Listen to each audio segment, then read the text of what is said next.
Shalom, damai di hati.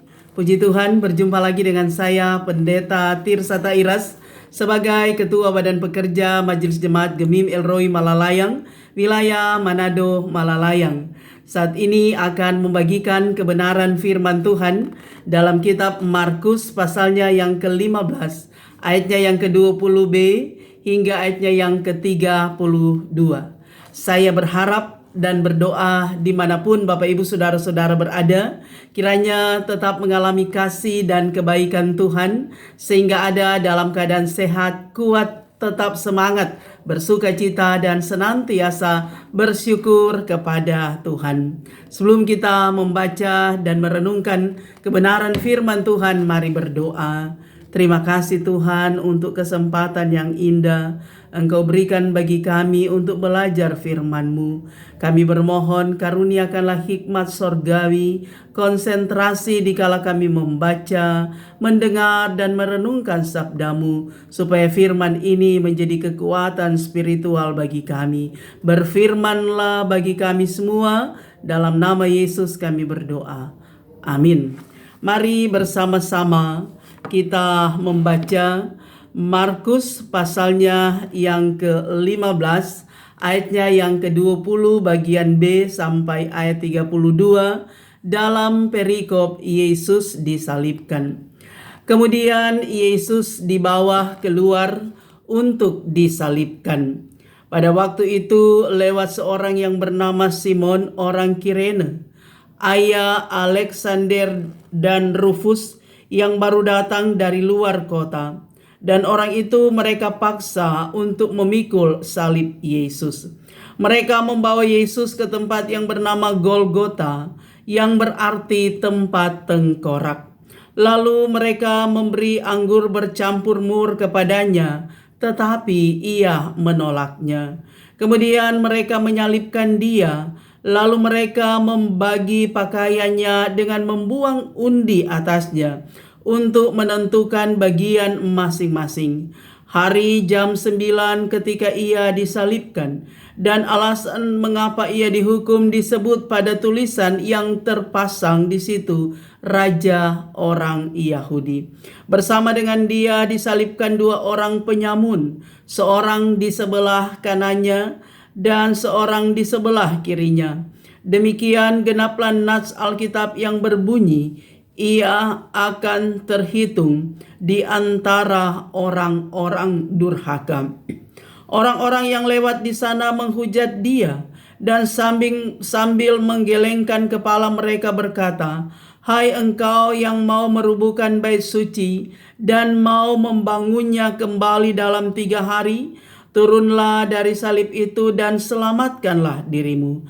Demikian juga imam-imam kepala bersama-sama ahli Taurat mengolok-olokkan dia di antara mereka sendiri, dan mereka berkata, "Orang lain ia selamatkan, tetapi dirinya sendiri tidak dapat ia selamatkan. Baiklah Mesias Raja Israel itu turun dari salib itu supaya kita lihat dan percaya." Bahkan kedua orang yang disalibkan bersama-sama dengan dia mencela dia juga.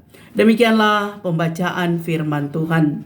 Bapak Ibu Saudara-saudara yang kekasih di dalam Tuhan, tidak lama lagi kita akan merayakan Jumat Agung atau hari kematian Tuhan Yesus Kristus, di mana selama 6 minggu kita ada dalam penghayatan minggu-minggu sengsara.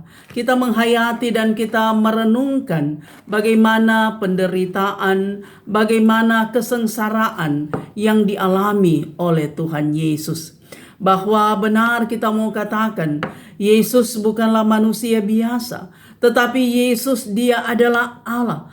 Allah yang berinkarnasi menjadi manusia, agar supaya dia boleh menjumpai kita dalam keberdosaan kita, padahal dia tidak bersalah, dia tidak berdosa, tapi dia rela menanggung dosa dan kesalahan kita, supaya kita manusia yang sangat dikasihinya memperoleh keselamatan, pengampunan, bahkan kehidupan kekal.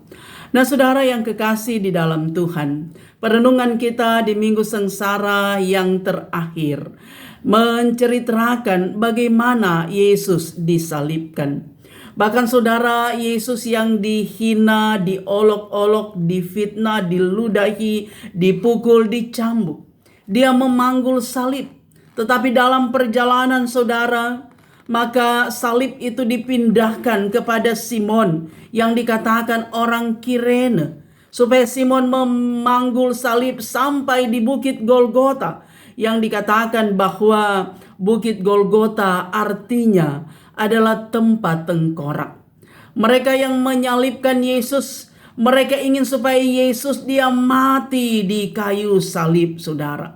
Bayangkan, dikatakan ketika mereka menyalibkan Yesus itu pada jam 9 pagi, saudara. Bahkan di atas kepala Yesus ada mahkota.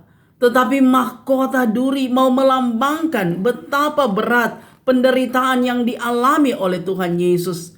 Dan Alkitab mencatat Yesus dia mati pada jam 3 sore. Jadi dari jam 9, 10, 11, 12, 1, 2, 3. Jam 6 jam saudara. Yesus dia tergantung di kayu salib. Merasakan bagaimana sakit, pedih dan penderitaan yang luar biasa yang dialami oleh Tuhan Yesus. Bahkan mereka memberi lagi Yesus minum anggur bercampur mur. Sangat pahit, saudara. Melambangkan penderitaan, siksaan yang begitu berat. Tetapi Yesus dia tidak meminumnya. Yesus dia menolak semuanya. Dan dikatakan bahwa di salib itu ada tulisan yang terpasang, Raja orang Yahudi. Bahkan lebih dari itu, saudara, mereka membagi-bagi pakaian Yesus. Bahkan mereka membuang undi untuk menentukan bagian masing-masing. Bahkan sebagaimana tema perenungan kita dikatakan, demikian genaplah nas Alkitab yang berbunyi, ia akan terhitung di antara orang-orang durhaka. Bahkan saudara, orang-orang yang lewat melihat Yesus dia tergantung di kayu salib, mereka menggelengkan kepala. Bahkan mereka masih lagi menghujat Tuhan Yesus dengan mengatakan, hai engkau yang mau merubuhkan bait suci, yang mau membangunnya kembali dalam 3 hari, turunlah dari salib itu dan selamatkanlah dirimu. Juga imam-imam kepala, ahli-ahli Taurat, mereka masih mengolok-olokkan Tuhan Yesus dengan berkata, orang lain ia selamatkan, tetapi dirinya sendiri tidak dapat ia selamatkan. Nah, saudara-saudara, betapa berat penderitaan yang dialami oleh Tuhan Yesus. Begitu menyiksa diri secara fisik. Tapi saudara, kita mau katakan, Yesus benar-benar Allah yang rela menderita untuk kita manusia, untuk saya dan saudara, supaya kita diselamatkan. Bukan dengan barang yang mahal, bukan dengan emas dan perak, tetapi dengan darah yang begitu mahal. Darahnya dia tumpahkan, tubuhnya dia serahkan, supaya kita manusia bisa diselamatkan dari belenggu dosa dan maut yang mengikat kita. Nah, karena itu saudara yang kekasih di dalam Tuhan, kita yang menghayati kesengsaraan Yesus di minggu-minggu sengsara, bahkan setiap tahun kita ada dalam perenungan seperti ini, mau mengingatkan kita bahwa kita berani berkorban untuk Yesus, untuk hal-hal yang benar. Kita berani menderita demi untuk mempertahankan ketaatan dan kesetiaan kita kepada Tuhan. Tidak ada mahkota tanpa salib. Itulah yang dialami oleh Tuhan Yesus. Mahkota duri ketika dia disalibkan di Bukit Tengkorak, di Golgota, saudara. Maka itulah juga kehidupan kita. Kehidupan kita, saudara, selalu diperhadapkan juga dengan persoalan-persoalan hidup. Terkadang kita tidak mampu menghadapi persoalan, tidak mampu untuk melewati problem atau tantangan dalam perjalanan kehidupan. Terkadang saudara, kita tidak punya semangat, kita kehilangan gairah hidup, kita merasa bahwa hidup ini sangat tertekan. Tapi mari kita lihat pada salib Kristus, salib yang penuh dengan kemenangan, bahwa semua akan menjadi ringan di Kalvari. Artinya saudara, ketika kita melihat pada kemenangan yang telah dicapai oleh Tuhan Yesus Kristus, sekalipun dia menderita, sekalipun dia mati, tetapi dia bangkit, kalahkan semua kuasa dosa, maut. Itu berarti ada kemenangan dalam kehidupan setiap orang percaya. Karena itu saya yakin Bapak Ibu Saudara-saudara, apapun persoalan hidup yang kita hadapi, apapun salib yang kita pikul, maka semua itu akan menjadi ringan. Asalkan kita yakin, kita percaya bahwa Tuhan sanggup melakukan perkara yang besar. Tuhan sanggup mengubah air mata menjadi sukacita. Tuhan sanggup mengubah segala kepedihan, segala kepahitan menjadi sorak-sorai.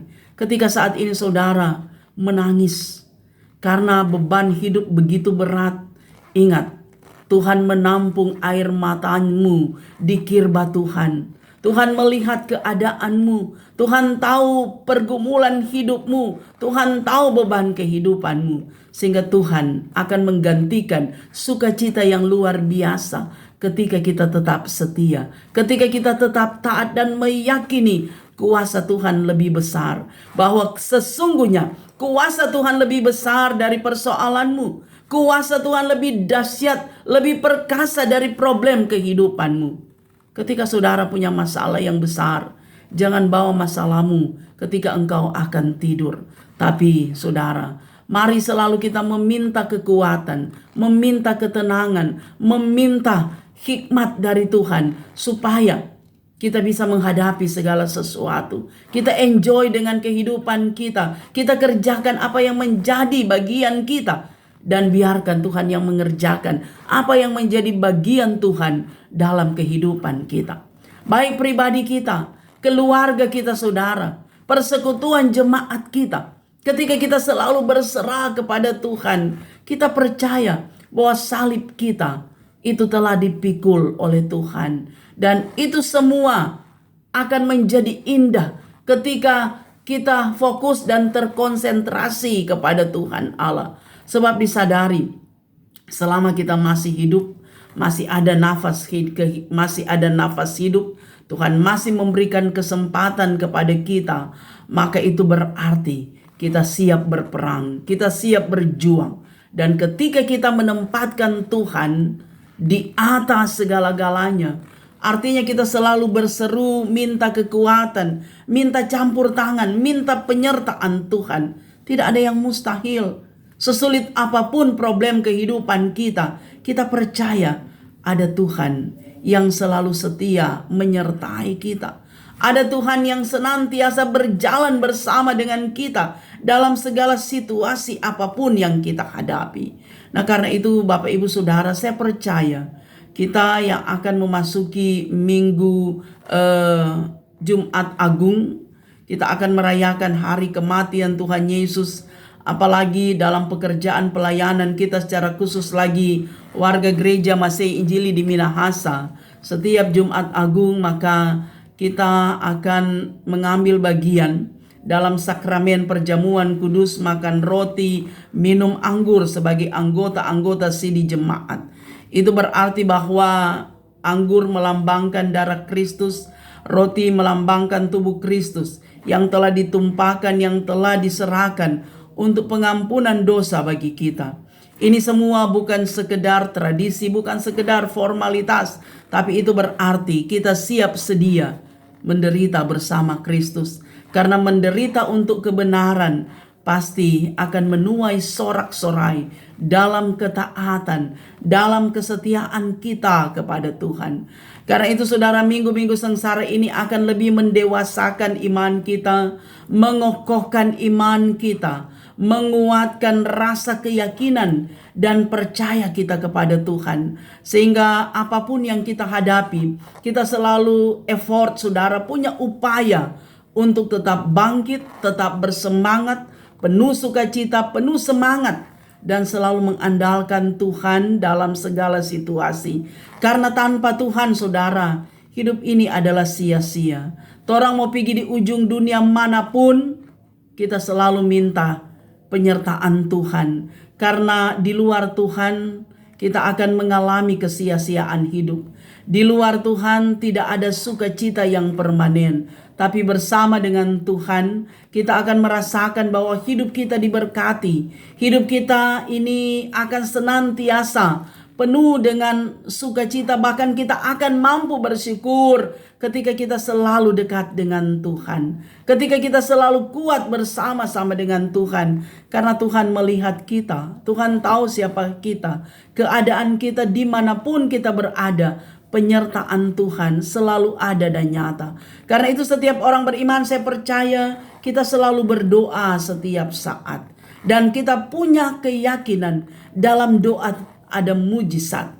Kita punya keyakinan bahwa di setiap apa yang kita ucapkan, detail doa kita, kita punya iman, kita punya pengharapan, punya keyakinan bahwa Tuhan akan menjawab setiap apa yang kita pohonkan, apa yang kita minta kepada Tuhan. Karena hidup ini bukan berjalan sesuai dengan keinginan kita, tapi hidup ini berjalan sesuai dengan keinginan Tuhan. Tuhan pegang kendali atas hidup kita, atas alam semesta, atas apa yang kita rencanakan, atas apa yang kita kerjakan. Tuhan yang pegang kendali. Karena itu ending dari setiap apa yang kita lakukan itu ada dalam tangan Tuhan.